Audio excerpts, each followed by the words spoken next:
tous et bienvenue sur ma chaîne Les Aventures Scrap de Claire. Aujourd'hui, on va parler tampons clear. Comment ranger ces tampons clear? Donc les tampons clear, c'est des petits tampons comme ça, on le voit à travers, qui sont un petit peu transparents et où il y a besoin d'un petit bloc acrylique pour pouvoir s'en servir avec de l'encre, bien sûr. J'essaie de refaire la petite précision pour les débutants. Donc, c'est des petites planches de tampons qu'on finit par accumuler avec le temps. Et même si je fais du tri régulièrement et que je vends régulièrement les planches que je ne me sers plus, il me reste quand même un bon paquet que j'aime garder et qui me plaisent. Et donc, voilà comment je les range dans des petites pochettes en plastique. Je vais vous montrer ça un petit peu plus après. Et donc, j'ai en fait des intercalaires pour les ranger. Et donc, pour moi, j'ai ce classeur toujours à côté de moi pour scraper. Et vous allez voir comment je fais pour les retrouver. Je vais essayer de vous poser juste à côté de moi, comme ça. Hop. Voilà, je vais tourner le classeur et puis on va regarder ça ensemble. Donc là, en fait, dans mon classeur, j'ai un intercalaire qui va venir me dire tout ce dont je vais avoir besoin. Donc, par exemple, je me dis, j'ai envie de faire un album bébé. Voilà, c'est le prochain album que je vais faire. Donc, je me dis, je vais avoir besoin de cette catégorie bébé. Et donc là, dans mon classeur, il n'est pas encore fini, mais je voulais quand même vous montrer et faire la vidéo parce que ça va me prendre beaucoup de temps à le mettre à jour. Et du coup, voilà, enfin, je veux juste vous montrer. Donc, j'ai photocopié mes planches de tampons. Et donc, je sais absolument tout ce que j'ai dans le thème bébé. Vous voyez, je vais avoir ces choses-là. Enfin, il y en a une bonne liste. Je ne vais pas tout vous montrer, mais je voulais vous expliquer un petit peu quelque chose. Par exemple, ces tampons-là, ils sont en fait avec des thèmes bébés. Vous voyez, c'est des petits doudous, etc. Et donc, si je veux les retrouver, il faut que je note où je vais les retrouver dans les pochettes. Parce que je ne suis pas encore rendue au fond du classeur. Mais je vais vous montrer, par exemple, comme il y a des petits mots. Et qu'en fait, on ne sait jamais vraiment ce qu'on a dans notre scrap. En fait, j'ai une catégorie lettres, mots et chiffres. Et donc là, j'ai commencé par là. Et là, vous voyez, c'est écrit donc Florilège Design, pochette numéro 3. Simply Graphique, pochette numéro 1. 5 cm rose, pochette numéro 1. Chou et fleurs, pochette numéro 5. Comptoir du scrap, pochette numéro 2. Florilège Design, pochette numéro 1. Comme ça, quand je veux rechercher mes petites choses, je les trouve. Et donc, vous voyez, là, j'y suis rendue. Hein, pochette 11, pochette 1. Et là, par exemple, les doudous, c'est pochette 2 et 3. Comme ils sont mélangés et que j'en ai beaucoup, ils sont dans 2 pochettes. Donc, c'est écrit aussi pochette 2 et 3.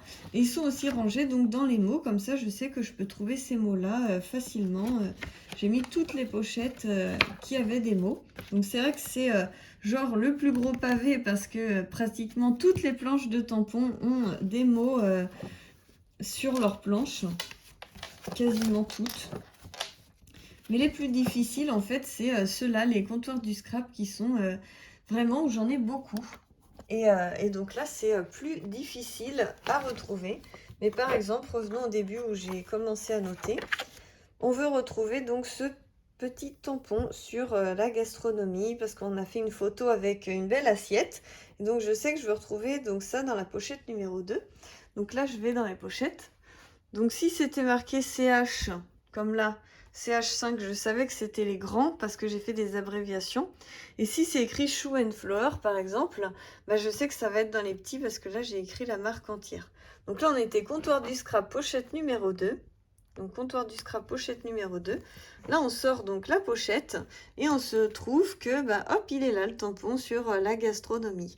Et donc, je peux le retrouver hyper facilement comme ça. J'ai tellement de petits tampons et du coup c'est recto verso, hein, tellement j'en ai que je suis incapable de scraper mes tampons s'ils ne sont pas classés dans le classeur comme je les recherche. Et ça me permet d'avoir donc que mon classeur à côté de moi pour scraper. ces petites pochettes là, donc vous pouvez en retrouver un peu dans plusieurs boutiques. Et donc vous avez la marque 4 en scrap, qui eux vendent des pochettes comme ça, donc en grand modèle, moyen modèle et petit modèle. Ça doit être LMS, je crois. Vous avez aussi Craftelier qui en propose. J'en ai vu pas mal sur les chaînes. Et ça permet en fait, tous vos tampons font la même taille. Moi j'ai pris que 2 tailles. Mais donc vous avez le grand modèle et par exemple le petit modèle que moi je trouve ça bien pour mettre tous les petits comme ça. Donc ils sont un peu en vrac, mais au moins je les retrouve facilement grâce à mon classeur. Donc là, par exemple, pour Happy Little Fox, j'ai mis que les tribulations d'Happy dans le petit format. Et j'ai mis les autres tampons dans les grandes pochettes. Comme ça, je trouve que ça va pas ensemble. Enfin, c'est mon avis.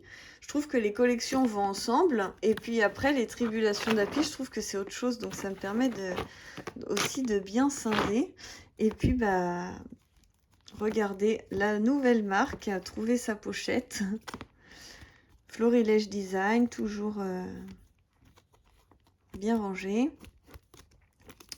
Les ateliers de Karine. Mes petits ciseaux. Donc ces petites planches-là, elles rentrent dans les petits modèles, mais c'est qu'en fait, j'en avais tellement comme ça que je voulais aussi utiliser mes grandes pochettes. Hop. Et puis là, c'est un peu serré maintenant. Vous voyez, on retrouve à côté. Hop. Ça aussi, c'est 4 en scrap, il faut que je les numérote. J'ai pas tout à fait fini, mais c'était pour vous montrer un petit peu vraiment le principe. Et ça fait recto verso. Hein. Après, on est à action, etc. Enfin, vous voyez le principe. Et donc, voilà. Et les petits paniers, là, ils viennent de chez Action. Donc, j'ai pris ces sortes de paniers-là pour les petits. Et puis, ça rentrait pas les gros dans ceux-là. Donc, j'ai dû prendre un modèle au-dessus. Donc voilà, j'espère que ça vous aura plu, que ça vous donne des idées. Et puis comme ça, bah, moi je scrape qu'avec mon classeur où j'ai tout de répertorié. Et donc j'ai imprimé mes tampons plusieurs fois pour les retrouver donc dans les mots, dans les fleurs, à chaque fois. Vous voyez, celui-là on l'avait dans les mots et là on le retrouve dans les fleurs parce qu'il y a des feuillages. Et je trouve ça bien pratique. Surtout, par exemple, Chou et Flower, ils font des magnifiques feuillages et on a tendance à les oublier et à scraper que les nouveaux. Mais les anciens sont très très beaux aussi. Vous voyez, ces feuillages-là, j'adore. Donc du coup, bah, une planche comme ça, elle va être dans les mots, dans les feuillages, dans les bébés. On va le retrouver dans plusieurs onglets différents. Et comme ça me permet d'avoir tout réuni à la même place et de pouvoir rechercher quelque chose pour mes créations beaucoup plus facilement. Un petit oiseau qui est venu. Donc là, on est sur le thème de la mer. On retrouve aussi, donc celui-là, on le retrouve aussi dans les textes. Parce que si par exemple, on veut faire une recette de cuisine, on peut utiliser que le texte. Et si on est dans le thème mer, ben, on a quand même le thème mer. Enfin, je trouve que c'est pratique comme ça. Moi, j'ai eu beaucoup de mal à trouver ce qui me plairait pour ranger mes tampons parce que c'était pas gagné, je trouvais. Par marque, bah, il y a toutes les sortes dans chaque marque, donc c'est super dur de s'y retrouver. Et après, bah, pas évident. Là, tout ce qu'il y a sur Noël, donc dès qu'il y a un petit truc qui fait penser à Noël, hop, c'est dans cette catégorie-là. J'en profite pour vous montrer un petit peu mes tampons. Vous voyez, des marques qui sont pas du tout rangées au même endroit, je les ai quand même collées là pour que je les retrouve facilement. Vous voyez. Donc voilà, je vous fais plein de gros bisous et je vous dis à très bientôt pour la suite des aventures.